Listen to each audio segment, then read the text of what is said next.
Side में हो जाओ अवनी।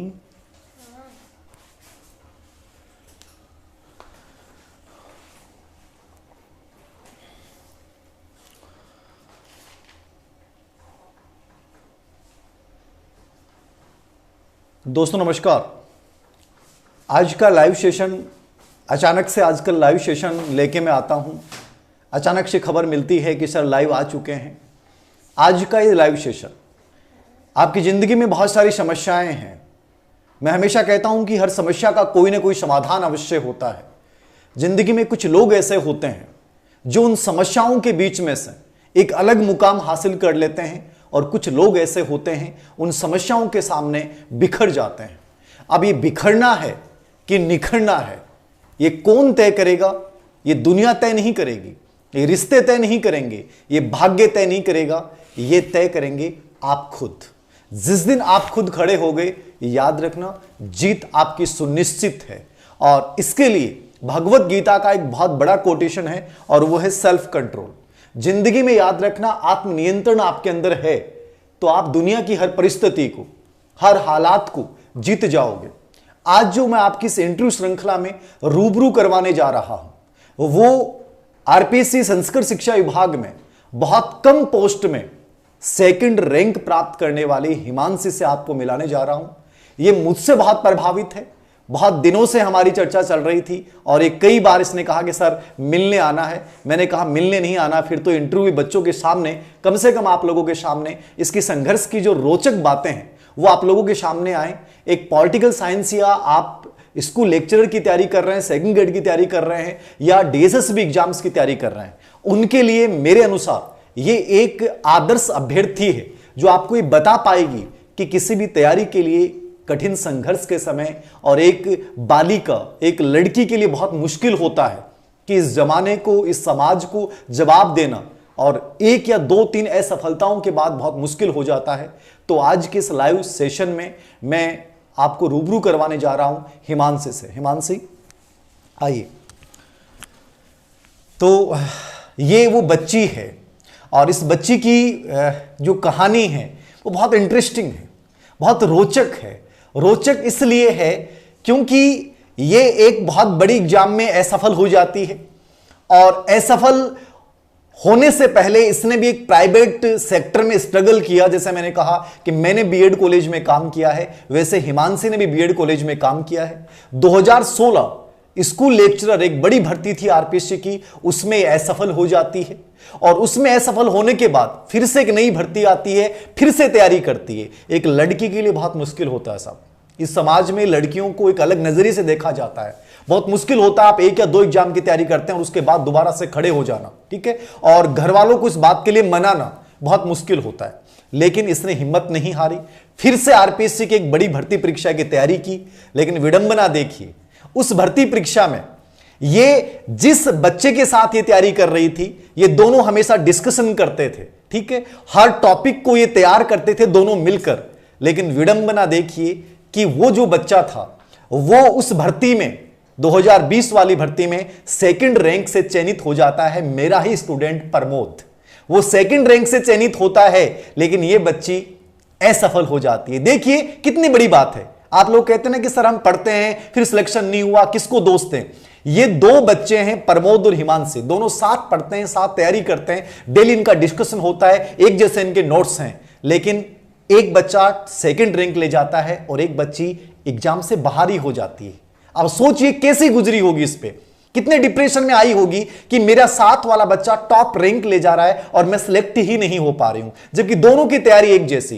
कहने का मतलब है एग्जाम वाले दिन आपका कॉन्फिडेंस, आपका स्ट्रेस मैनेजमेंट, ये चीजें बहुत कुछ तय करती हैं। याद रखना, केवल पढ़ाई, केवल हार्ड वर्क आपको सिलेक्ट नहीं करवा सकता। हिमांशी आपका अभिनंदन है, स्वागत है मेरे इस यूट्यूब चैनल के ऊपर। और मैं तुम्हारी कहानी से बहुत प्रेरित हुआ क्योंकि मुझे लगा कि जब प्रमोद सिलेक्ट हुआ तो उस समय तुम्हारे पर क्या बीती होगी। खुशी तो इस बात की थी कि प्रमोद तुम्हारा साथी था, वो एक टॉप रैंक के साथ चयनित हुआ है, लेकिन ये बहुत बड़ा दुख होता है कि मैंने भी तो तैयारी की थी, रैंक ना सही लेकिन सिलेक्शन तो होना चाहिए था। उस समय तुम्हें कैसा फील हुआ था, बताएं। नमस्कार। आवाज थोड़ी तेज रखना। सर सिलेक्शन नहीं हुआ था, दुख तो बहुत ज़्यादा था, बहुत ज़्यादा। बट खुशी थी कि मेरा दोस्त जो है वो सेकंड रैंक लेके सेलेक्ट हुआ। डिप्रेशन में जाना बनता था, इतना बड़ा एग्ज़ाम की जान लगा रखी थी और आप सिलेक्शन से बाहर हो जाते हो और जिसके साथ पढ़ रहे हो वो सेकंड रैंक लेके निकलता है। खुशी अपनी जगह है, लेकिन दुख को मैं शब्दों में बयां नहीं कर सकती, जरा भी नहीं। ये दुख एक ऐसा होता है कि बहुत मुश्किल भरा समय होता है। ये देखिए ना, आप लोग कहते हैं कि सर रिट है, थक गए, हार गए, घर वालों ने अंतिम मौका दिया। अरे एक भर्ती देखी, 2 भर्ती देखी, तुम लोग हार गए। 3 साल में तुम लोग हार गए। तुम्हें हराने वाला कौन है? तुम्हारा मनोबल है। घर वाले मौके नहीं देते हैं। मैं आज एक इंस्टीट्यूट में एक सेमिनार में भी बोल रहा था, मौके तलाशने पड़ते हैं, कोई आपको मौके नहीं देगा।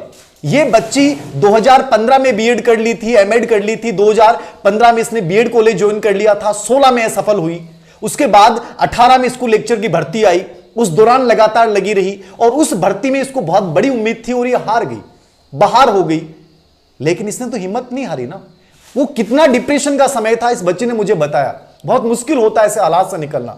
घर वालों के ताने भी पड़ते हैं, दूसरों के ताने भी पड़ते हैं कि ये तो स्कूल लेक्चर ही बनना चाहती, और भी तो लग सकती थी, और नौकरी भी तो लग सकती थी। बहुत मुश्किल होता है साहब। लड़की के लिए जवाब देना, लड़का जवाब दे सकता है, लेकिन एक महिला के लिए जवाब देना बहुत मुश्किल होता है। हिमांशी, तुम्हारा सिलेक्शन नहीं हुआ, प्रमोद सिलेक्ट हो चुका था सेकंड रैंक से।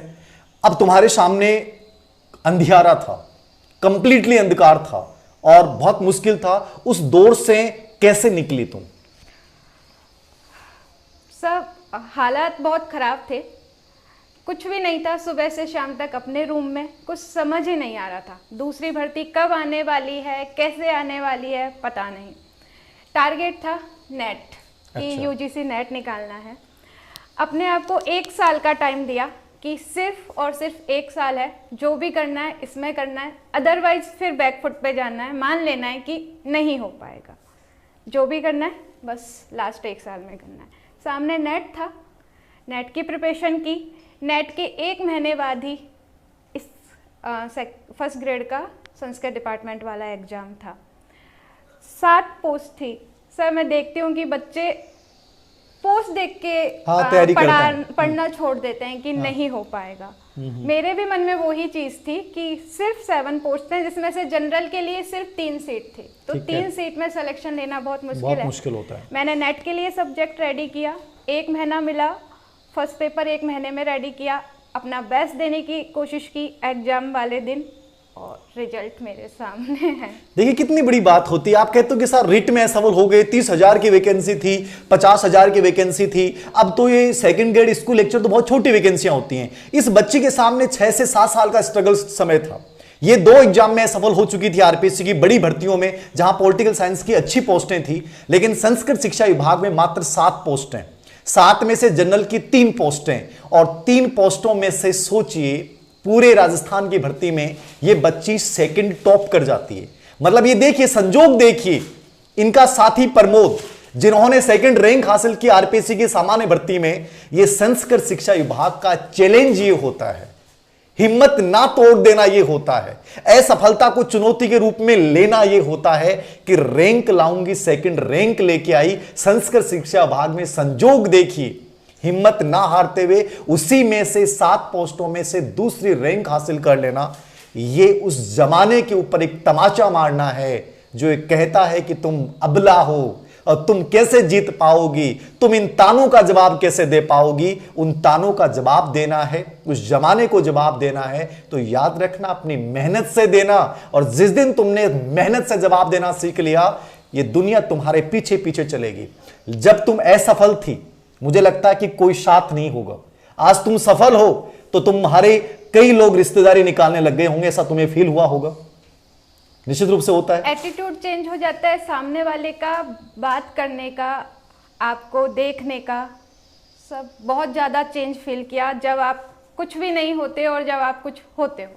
बहुत बड़ी बात है, बहुत चेंज होता है, बहुत फर्क होता है। याद रखना, नजरिया लोगों का बदल जाता है और सिलेक्शन के साथ नजरिया बदलता है। हिमांशी, तुमने बहुत स्ट्रगल भरा टाइम जिया, तनाव भी रहा, डिप्रेशन भी रहा। मुझे तुमने जैसा बताया कि तुमने अपनी कुंडलियां, घर वालों ने आपकी कुंडलियां दिखाई, ठीक है, तुम्हारे हाथ वगैरह भी दिखाए, तो जितने भी ज्योतिषी थे, पंडित थे, जो भी हैं, उन सब ने तुम्हारे बारे में क्या भविष्यवाणी की कि गवर्नमेंट जॉब का योग है कि नहीं है? सबने बोला कि गवर्नमेंट जॉब नहीं है, कुछ भी करो। एक सब घर वालों को शादी की टेंशन थी कि शादी करनी है, शादी करनी है, लेकिन मेरे को ये था कि जॉब लगना है। तो सब लोग ये कहते थे कि नहीं है, हाथों में भी नहीं है और कुंडली में भी नहीं है। बट होता ऐसा है ना कि सर, बच्चे ये गलती करते हैं कि नहीं है तो फिर पढ़ना ही क्यों, मेहनत ही क्यों करनी है। सही बात है। बट मुझे लगा कि यदि मैं 100% दूंगी तो फिर जॉब क्यों नहीं लगेगी। श्योर, सही बात है। मैं उसको सुन के रुकी नहीं, मतलब मेरे ऊपर इफेक्ट नहीं आने दिया, और जो मेरा चल रहा था कर्म, वो मैंने अपने कर्म पे ध्यान दिया। बहुत बड़ी बात होती है, एक व्यक्ति के कहने से हमारे कदम रुक जाते हैं, एक ताने से हम रोने लग जाते हैं, एक असफलता से हम मैदान छोड़ के भाग जाने लग जाते हैं, एक छोटी सी निराशा से हम हताशा से भर के आत्महत्या का विचार करने लग जाते हैं। वहां इस बच्ची को, इसकी कुंडली और इसके ज्योतिषियों ने यह कह दिया कि शायद गवर्नमेंट में संजोग नहीं है, योग नहीं है, लेकिन इस बच्ची ने उस बात को हावी नहीं होने दिया। तो साहब, ये तनिक लोगों की वजह से अपने इरादे क्यों तोड़ लेते हो? तनिक तानों की वजह से अपनी हिम्मत को क्यों कमजोर कर लेते हो? लोगों की बातों पे ध्यान मत दीजिए। जब कुंडलियां कुछ बदलने लग जाएं, जब भाग्य में कुछ नहीं लिखा हो, तो भगवान श्री कृष्ण कहते हैं कि उठाना हथियार किसका? पुरुषार्थ का। और जिस दिन तुमने पुरुषार्थ के हथियार को उठा लिया, वो दुनिया जो कह रही थी कि तुम नहीं लगोगी, वो कहेंगे कि शायद इसके लिखा तो था, लेकिन संघर्ष से लिखा था। ये कहानी है, लोगों के नजरिए बदलेंगे, लेकिन नजरिए बदलने के लिए पहले खुद का नजरिया बदलना पड़ेगा, खुद को वो हिम्मत करनी पड़ेगी। याद रखना, तुम जीत जाओगे। हिमांशी, तुम्हारा संघर्ष बहुत शानदार रहा, सेकंड रैंक तुमने हासिल की। उससे पहले आरपीएससी में असफल होने के बाद इस सेकंड रैंक से पहले तुम्हारा डीएसएसबी में भी सिलेक्शन हो गया था। ये बहुत बड़ी बात थी। डीएसएसबी में वैकेंसी बहुत कम आती है, और वहां भी तुम्हारा पॉलिटिकल साइंस पीजीटी में सिलेक्शन हुआ, तो उस समय पॉजिटिविटी फील हुई होगी। और डीएसएसबी की तैयारी के लिए तुमने अपने आप को तैयार कैसे किया, क्या पढ़ा, कैसे पढ़ा, उस समय का टाइम के बारे में थोड़ा सा बताना चाहोगे? सर, डीएसएसबी का सिलेक्शन मतलब रिजल्ट इस सिलेक्शन के बाद आया है। अच्छा, इसके बाद आया है? इसके बाद आया है। ऐसा था कि संस्कृत डिपार्टमेंट का दे दिया, पेपर इतना ज़्यादा टफ था संस्कृत डिपार्टमेंट का, सब्जेक्ट का मोस्टली, कि पता नहीं था, सीट्स बहुत कम है, कट ऑफ का आइडिया नहीं, कुछ भी नहीं। तो मैंने डीएसएसबी के लिए दिया, और डीएसएसबी के लिए अलग से यूँ मेहनत नहीं की ही, मैंने असिस्टेंट प्रोफेसर के जो तैयारी कर रही थी उसके बेस पे डीएसएसबी दिया। सर, एक टाइम ऐसा आता है कि सब लोग बोलने लगते हैं कि अब तेरा टाइम सब अच्छा है, तो सब कुछ अच्छा हो रहा है। सही बात है। लेकिन ऐसा नहीं होता है। आप इतनी मेहनत कर चुके होते हो कि आपको हर एग्जाम में इसलिए सफलता मिल रही होती है कि आप अपना बेस्ट दे रहे होते हो, ना कि ऐसा कि आपकी किस्मत अच्छी है, आपका टाइम अच्छा चल रहा है। ऐसा नहीं होता है। सबसे बड़ी बात है कि इस कठिन दौर से निकलने के बाद दो एग्जाम में बड़ी सफलताएं इसने अर्जित की, और मुझे यह भी विश्वास है और पूर्ण विश्वास है कि यह बच्ची अगला जब मैं इंटरव्यू इसका लूंगा तो उस समय ये असिस्टेंट प्रोफेसर पद पे होगी। ये मुझे विश्वास है, क्योंकि इनके नंबर असिस्टेंट प्रोफेसर भर्ती परीक्षा में भी रिटर्न में बहुत अच्छे नंबर हैं, और मुझे कंप्लीट उम्मीद है कि ये दोनों ही, चाहे वो प्रमोद हो चाहे ये हो, ये बहुत अच्छी रैंक से वहां भी चयनित होंगे, ये मुझे विश्वास है। और ये परिणाम याद रखना किस्मत का नहीं है, ये मेहनत का है। इन्होंने जच के मेहनत की है, इन्होंने विषय को जिया है, इन्होंने विषय को पढ़ा है, इन्होंने जाना है कि वास्तव में इस विषय में हम बेटर कैसे करेंगे, इसलिए आज इस मुकाम पे है। याद रखना, तुम भी इस मुकाम को प्राप्त कर सकते हो, बशर्ते कि इस नकारात्मकता के दौर से निकलकर इस आत्मविश्वास के रथ पे सवार होकर और अपने पुरुषार्थ को जगा लोगे, जीत जाओगे। हिमांशी, बच्चे बहुत बार पूछते हैं कि एक लंबा पीरियड तुमने जिया है, नकारात्मकता का दौर भी तुमने जिया है, तो स्कूल लेक्चरर के लिए, पॉलिटिकल साइंस जैसे विषय से तैयारी करने के लिए इन बच्चों को क्या बताना चाहोगी? कैसे इस विषय को तैयार करें, कैसे इसका बेस तैयार करें, किन किन चीज़ों को पढ़ें, किन चीज़ों को हमें अवॉइड करना चाहिए? तो पॉलिटिकल साइंस या सभी स्कूल लेक्चर के बच्चों के लिए आप ये बताएं कि आपकी रणनीति क्या रही, उसके अकॉर्डिंग इन बच्चों को कैसे क्या तैयारी करनी चाहिए? सबसे पहले तो एग्ज़ाम कब होगा, भर्ती कब आएगी, इस चीज़ को हमें भूल जाना चाहिए, क्योंकि ये हकीकत है सर कि यदि एग्ज़ाम 6 महीने बाद भी होना है तो बच्चे रेडी नहीं होते एग्ज़ाम देने के लिए। उसके बाद एग्ज़ाम डेट को लेके इशू रहता है कि एग्ज़ाम कब होगा, आगे खिसकेगा, पीछे खिसकेगा। सर, इन चीज़ों से हमें बाहर निकलना होगा। यदि सच में सिलेक्शन लेना है तो सही बात है। बिल्कुल भी नेगेटिविटी नहीं होनी चाहिए, होती है लेकिन उसके लिए हमें कोई ना कोई ऐसा इंसान चाहिए जो ये कहता रहे कि नहीं तुम कर लोगी। सही बात है। बस एक छोटी सी बात कोई बोल जाता है कि मुझे विश्वास है तुम कर लोगी, ये बहुत बड़ा मोटिवेशन होता है। ये मुझे मिला मेरे टीचर से और मेरे फ्रेंड से। जब भी मैं टूटी, किसी से भी बात की कि नहीं तू कर लेगी, तो वहाँ से सब्जेक्ट का सर अभी पॉलिटिकल साइंस जो लास्ट 3 पेपर हुए हैं पूरी तरीके से फॉर्मेट चेंज हो चुका है। सही बात है। एक्चुअली फैक्ट्स और फैक्ट्स सब्जेक्ट में आ रहे हैं। कंसेप्ट जहाँ होता है वहाँ हम समझ सकते हैं, लेकिन जहाँ फैक्ट आते हैं वहाँ हमें रट्टा मारना पड़ता है। सही बात। पूरी तरीके से जो फ्रेशर्स हैं मैं उन्हें बोलना चाहूँगी जो बेसिक बुक्स है वहीं से स्टार्ट करें तो ज़्यादा ठीक रहेगा। बाई चांस यदि पेपर का पैटर्न एकदम से चेंज हो गया, क्योंकि अभी फर्स्ट ग्रेड का एग्जाम कब होने वाला है कोई नहीं बता सकता। सिर्फ इतना बता सकते हैं कि वैकेंसी आने वाली है। तो यदि एग्जाम पैटर्न चेंज हो जाता है तो हमें दोनों चीज़ों के लिए तैयार रहना चाहिए कि फैक्ट्स आ रहे हैं तो फैक्ट्स हम अच्छे से करें, और यदि कंसेप्चुअल पेपर आ रहा है तो वो भी हम अच्छे से अटेंड करें। तो बेसिक बुक से स्टार्ट करके और फिर धीरे धीरे एक बुक की तरफ बढ़ना है जो फैक्चुअल है पूरी तरीके से, लेकिन आज के टाइम की नीड बन चुकी है कि वो हमें पढ़नी ही पड़ेगी। मैं यहाँ पे ना किसी टीचर को लिए बोल रही हूँ, ना किसी बुक को सपोर्ट करने के लिए आई हूँ। मैं वो ही बोलूँगी जो मैंने किया है या जो करना चाहिए आज के टाइम। निश्चित रूप से। तो आपने कौन सी बुक्स पढ़ी, और जैसे कि आरपीसी की बच्चा तैयारी कर रहा तो मेरे अकॉर्डिंग 11th और 12th की जो किताबें हमारी उनसे वो बेसिकली शुरुआत करे, ठीक है। और इसके अलावा जैसे पॉलिटिकल साइंस में आपके अकॉर्डिंग, जैसे वैसे प्रमोद ने भी वो बुक्स बता दी थी, दोबारा एक बार से आपके अकॉर्डिंग वो ऐसी कौन सी बुक्स हैं जिनको बच्चे को जरूर एक बार देखना चाहिए पॉलिटिकल साइंस विषय में? सर मैंने जो थिंकर्स स्टार्ट किए थे बहुत बेसिक सी बुक है, 11th 12th की राजस्थान बोर्ड और एनसीईआरटी दोनों देखनी है, ठीक है। उसके बाद पुखराज जैन है सर, बहुत सिंपल लैंग्वेज में है, बेसिक क्लियर हो जाता है, सही है। वेस्टर्न थिंकर के लिए, इंडियन थिंकर के लिए मैंने पढ़ी sir Awasthi and Awasthi, very good. बहुत सिंपल बुक्स हैं, लेकिन ऐसा नहीं है कि नींव अच्छी है यदि आपकी तो फिर आप दीवार अच्छी खड़ी कर सकते हो, सही बात। उसके बाद आईआर के लिए सर फड़िया मैंने बहुत अच्छे से पढ़ी थी, ठीक है। कंपेरेटिव के लिए सीवी गेना, ठीक है। और कॉन्स्टिट्यूशन के लिए सर ऐसा था कि मेरा वेयर एक्ट ही ज़्यादा मेरे को लगता था कि मैं वेयर एक्ट अच्छे से पढूं, क्योंकि 2016 में ही क्वेश्चंस ऐसे आने लगे थे कि डायरेक्ट वर्ड उठा लिया जाता था वेयर एक्ट से, एज इट इज़ लैंग्वेज उठा ली जाती थी। तो कॉन्स्टिट्यूशन में वहीं से ही पढ़ना करती हूँ। उसके बाद ओपी गावा सर की है राजनीतिक सिद्धांत की रूपरेखा, वो बेसिक है कि हाँ पढ़नी ही पड़ेगी यदि बेसिक समझ चाहिए तो।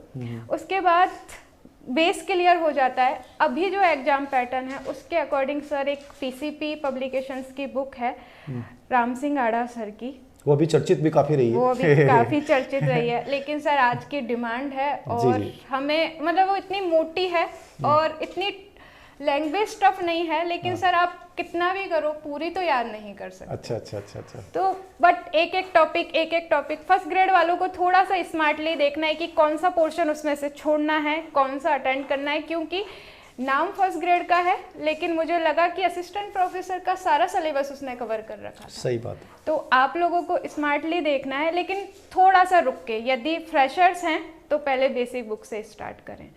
मैं बहुत अच्छी बुक्स का नाम ले सकती हूँ जो बहुत हाई फाई हैं, जिनमें से शायद पेपर भी आ रहे हैं, लेकिन ऐसा होता है ना, एक टीचर बुक लिख रहा है तो वो 50 बुक्स को देख के लिख रहा होता है और आप 50 बुक्स नहीं कवर कर सकते। तो एक बुक लेके, और मतलब बहुत ज़्यादा नहीं फेंकूंगी, मैंने जैसा किया वैसा, नहीं तो बुक्स के नाम में बहुत अच्छे ले सकते। यही हम चाहते थे हिमांशी, क्योंकि हमारा उद्देश्य केवल इन बच्चों को वास्तविकता से रूबरू करवाना है कि आपने क्या पढ़ा। आप सेकंड रैंकर हैं तो इन बच्चों के लिए आइडियल हैं, और आप असफलता से सेकंड रैंक तक पहुंची हैं, दो भर्ती परीक्षाओं में, कि राजस्थान में भी आपने अपना परचम लहराया, और राजस्थान दिल्ली अधीनस्थ सेवा चयन बोर्ड DSSB, जो बहुत बड़ी बात होती है, पूरे राजस्थान के बच्चे जिसमें शामिल होते हैं, तो अपने अपनी प्रतिभा का लोहा बना लिया। नो डाउट आप बहुत प्रतिभाशाली हैं, बहुत मेहनती हैं, तो आपने जो इन बच्चों को बताया, मेरे अकॉर्डिंग वो चीजें बताई जो आपने किया है। यही मैं चाहता हूं, इन बच्चों को मार्केट से बचाकर इन बच्चों को वो चीजें बतानी है जहां से बच्चा बहुत अच्छा कुछ कर सकता है। तो ये आपने किया। और जो फर्स्ट पेपर है और उसके लिए जो आपका ये साइकोलॉजी वाला पार्ट है, इनके लिए कोई विशेष आपने कुछ पढ़ा हो? कैसे आपकी तैयारी की रणनीति रही? सर साइकोलॉजी के लिए तो मैं जहाँ खड़ी हूँ वो बेस्ट है, इसीलिए मैं वहाँ खड़ी हूँ। मेरे पास खड़ी हो इसलिए बोल रही हो या वैसे ही बेस्ट नहीं है? सर, मैं सबको बताना चाहती हूँ कि मैं यहाँ खड़ी ही क्यों हूँ आखिर। कि सर को सबको पता है कि मैं आपसे ऑफलाइन तो पढ़ी नहीं। जी जी जी। मेरा एग्जाम था सर 14 अक्टूबर को। अच्छा अच्छा। और 3 या 4 अक्टूबर को मैंने आपको कॉल किया। उस टाइम पे मैं 2020 वाले पेपर निकाल रही थी जो अच्छा। हमारे हुए थे फर्स्ट ग्रेड में, हाँ। 2020 वाली भर्ती के। हाँ। तो सर एक तो जीन पियाजे और ब्रूनर, हाँ। इन दोनों के क्वेश्चन सॉल्व भी नहीं हो रहे थे क्योंकि इतना डीप जा चुका है साइकोलॉजी कि पहले वाला सब्जेक्ट बचा ही नहीं। मेरा लक अच्छा था कि सर ने मेरा फ़ोन पिक किया। सुबह 9 साढ़े 9 बजे की बात है और मैंने बोला कि सर मेरा पेपर है संस्कृत डिपार्टमेंट वाला फर्स्ट ग्रेड और ये प्रॉब्लम मुझे आ रही है, प्लीज़ आप जीन पियाजे और ब्रूनर के वीडियो यदि अपलोड कर देंगे तो मुझे हेल्प मिलेगी। तो आपने बोला ठीक है। मैंने बोला लेकिन सर थोड़ा जल्दी चाहिए, 14 को मेरा एग्ज़ाम है। और आप विश्वास नहीं करेंगे कि 7 तारीख को वो वीडियो दोनों मेरे को यूट्यूब पे मिले। तो ऐसा लगा कि 3 क्वेश्चन मेरे सही हुए और सर जैसा कि हम सबको पता है 179 कट ऑफ गई है। तो इस पेपर में साइकोलॉजी और फर्स्ट पेपर ने बहुत ज़्यादा हेल्प की है। और मैं बताना चाहूँगी कि मैंने 25 क्वेश्चन साइकोलॉजी में लिए थे उस पेपर में, जिसमें से सिर्फ 1 क्वेश्चन मेरा गलत था, बाकी 4 मैंने छोड़े थे। तो इसीलिए मैं यहाँ पे खड़ी हूँ, बाकी और कुछ भी नहीं। सबसे पहले संवेगात्मक बुद्धि वाला वीडियो देखा था और वहीं से ही साइकोलॉजी पढ़ने का तरीका चेंज हो गया था। उसके बाद सर के सारे वीडियोस कंटिन्यू देखे। कोई क्लास नहीं ली मैंने, एक सिंगल क्लास सर की नहीं ली थी कि मैंने पैसे दे के सर के पास कोई कोर्स लिया हो या ऑनलाइन कोर्स ज्वाइन किया हो। जितना मुझे यूट्यूब पे मिला वो और मेरे पास सर की बुक थी वो कवर की थी।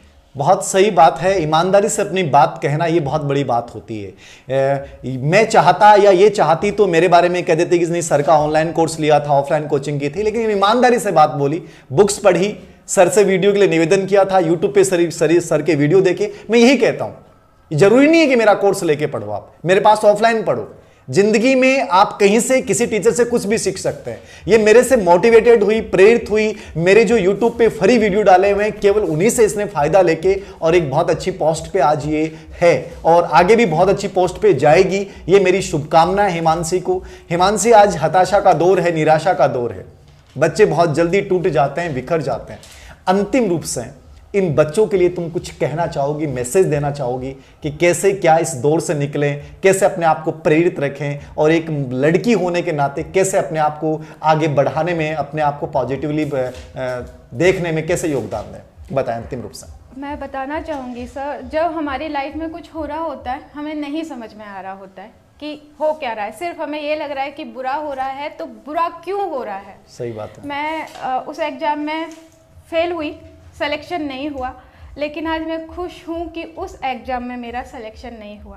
वो मैं बताती हूँ, फर्स्ट ग्रेड जैसे एग्ज़ाम में सिलेक्शन नहीं होना और जिस एग्ज़ाम के कारण आप डिप्रेशन में जा चुके हो और आज खड़े होके ये बोल रहे हो मैं खुश हूँ कि उस एग्ज़ाम में मेरा सिलेक्शन नहीं हुआ। उस एग्ज़ाम में सिलेक्शन होता, मैं खुश होती, मुझे जॉइनिंग मिल जाती। मैं असिस्टेंट प्रोफेसर के लिए कभी भी तैयारी नहीं कर पाती क्योंकि मुझे पता है मैं भी शायद और मेरी फैमिली भी ऐसा नहीं करती कि विदाउट पे लेके मैं घर बैठूं और असिस्टेंट प्रोफेसर के लिए तैयारी करूं। और वो जोश भी नहीं होता जो उस टाइम था क्योंकि आप फेल हुए थे, आपके सारे के सारे साथी सेलेक्ट हो चुके हैं, आपके हाथ में कुछ भी नहीं है। मेरे पास एक चीज़ थी, या तो जान लगा दो या फिर जाने दो। तो मैंने जान लगाई और असिस्टेंट प्रोफेसर किया। ऐसे मतलब इतने जोर से तैयारी की कि अभी स्कोर ये बन रहा है। जॉब आनी थी तो जॉब आ भी गई और शायद उस एग्जाम में मैं सेलेक्ट होती तो शायद सेलेक्ट होके रह जाती आपके साथ आज यहाँ नहीं खड़ी होती। सेकंड एग्जाम में सिलेक्शन लिया तो सेकंड रैंक भी बनी और आज आप लोगों के सामने हूँ। तो यदि आप असफल हो रहे हैं तो उसको पॉजिटिविटी में, मैं नहीं ले पाई थी उस टाइम पे, मैं डिप्रेशन में गई थी, लेकिन यदि हम हर चीज़ खुद करके सीखने लगेंगे तो गलत हो जाएगा। इसलिए दूसरों की लाइफ से आप सीख के आगे करोगे तो ठीक रहेगा, उनसे आगे निकलने का चांस मिलता है सर, यदि आप सामने वाले से सीखते हैं। बहुत बढ़िया, बहुत बढ़िया बात बोली हिमांशी ने। या तो जान लगा दो या जाने दो।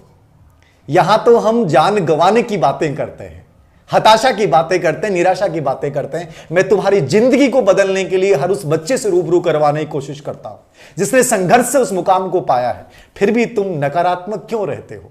सोचिए, ये बच्ची कह रही है कि उस समय नहीं हुआ, अच्छा हुआ। आज असिस्टेंट प्रोफेसर भर्ती परीक्षा की तैयारी की और इसका बहुत अच्छा स्कोर हो रहा है, बहुत शानदार वाला स्कोर हो रहा है, और साथ में ये टॉप रैंक से संस्कृत शिक्षा विभाग में पॉलिटिकल साइंस में भी सिलेक्टेड होगी, डीएसएस में भी चयनित हो गई। ये जिंदगी की देखो कितनी पॉजिटिव मायने हैं। वहां नहीं हुआ, यहां बहुत बेटर हो गया। अरे कुछ नहीं होता है तो सोच लीजिए कुछ बहुत बेटर करने वाले हो। यही जिंदगी की पॉजिटिविटी है, यही जिंदगी में सकारात्मकता का रहस्य है। समझिए, जिस दिन तुम ये समझ जाओगे, याद रखना तुम्हारा मुकाम भी यही होगा कि तुम भी धीर सर के साथ इसी प्रकार इंटरव्यू दोगे। ये बहाने नहीं गिनाओगे, सर परिस्थिति खराब थी, सर हालात खराब थे, घर वालों ने मौका नहीं दिया, सर पेपर ऐसा आ गया था। ये सिर्फ किंचित बहाने हैं जो हमारे पुरुषार्थ को और हमारे जुनून को कहीं ना कहीं कम करते हैं। याद रखना, हम जीतेंगे जरूर, लेकिन जीतने के लिए हमें चलना पड़ेगा, और चलने के लिए इच्छा शक्ति पैदा करनी पड़ेगी, और वो ताकत केवल और केवल आप में है। हिमांशी, तुम आज आई, मुझे बहुत खुशी हुई। इन बच्चों को स्पेशली एक बड़ा मोटिवेशन मिलेगा, और ये जो बालिकाएं जो कहीं ना कहीं हिम्मत हार देती हैं, उनके लिए तुम एक प्रेरणा दूत का काम करोगी। मैं तुम्हारे आगामी भविष्य के लिए ढेर सारी शुभकामनाएं देता हूं। कि बहुत से बच्चे तो ये कह देते हैं कि सर मैं जनरल कैटेगरी में हूं, तो हम तो कैसे होंगे सर, हमें तो रिजर्वेशन ही नहीं है, वो नहीं है। जिंदगी में कुछ नहीं चाहिए, जिंदगी में इच्छा शक्ति चाहिए। रिजर्वेशन ही केवल आपको सिलेक्शन नहीं बना सकता, ठीक है। तो हिमांशी शर्मा ने इस बात को साबित किया है कि बाधाएं आएंगी, आने दो, बाधाएं आएंगी, आने दो। बाधाएं कब बाध सकी हैं? हिम्मत वालों को, ठीक है। विपदाएं कब रोक सकी हैं? मरकर जीने वालों को। तो जीने की तमन्ना याद रखिए, इच्छा शक्ति याद रखिए, उम्मीद बनाए रखिए, निश्चित रूप से हम बहुत अच्छा कर पाएंगे। हिमांशी, तुम्हें बहुत सारी शुभकामनाएं, और आप सभी को धन्यवाद कि इस वीडियो से कुछ ना कुछ पॉजिटिविटी लेंगे। Thank you very much, thank you.